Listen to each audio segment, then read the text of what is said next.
rezolutën, ja kaloj fjalën kolegut për parimin. Faleminderit shumë, nderuar përfaqësues të media, më lejoni që të prezantoj draftin e tekstit të rezolutës,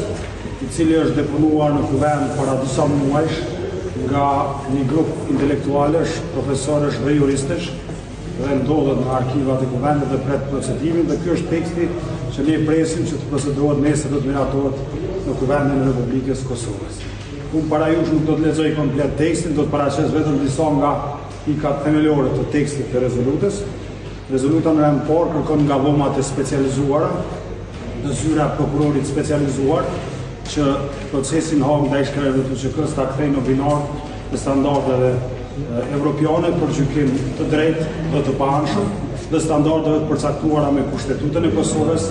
Konventin Evropian e Drejtat Njeriut, Deklaratën Universale e Drejtat Njeriut dhe praktiken ose jurisprudencën e Gjykatës Evropiane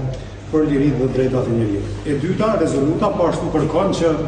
ombudsmani ose avokati i publik që ndodhet pranë dhomave të specializuara në Hag të luajë rolin e vet, të cilin mendojmë që nuk e ka luajtur përsis duhet deri tani, për të adresuar gjitha shkelet që kanë ndodhur gjatë procesit të gjykimit të krerëve të TÇK-s. Po ashtu, pikë tjetër e kësaj rezolute, cilën do kam lëpuar, është kërkesa nga vendet financuese të gjykatës speciale, që të sigurohen që financimi i tyre bën ndaj një organi që zbaton standardet evropiane për gjykim drejt. Pra të kërkojnë llogari nga dhomat e specializuara, dhe të kërkojnë përgjegjësi që procesi të mbetet i drejtë dhe i pavarur, ashtu siç është procesi gjyqësor në çdo vend që është financues i gjykatës speciale. Pika e 5, rezoluta inkurajon gjitha organizatat ndërkombëtare që operojnë në nivel bashkimit evropian dhe përtej që të marrin pjesë aktivisht me monitorimin e procesit gjyqësor në Hag.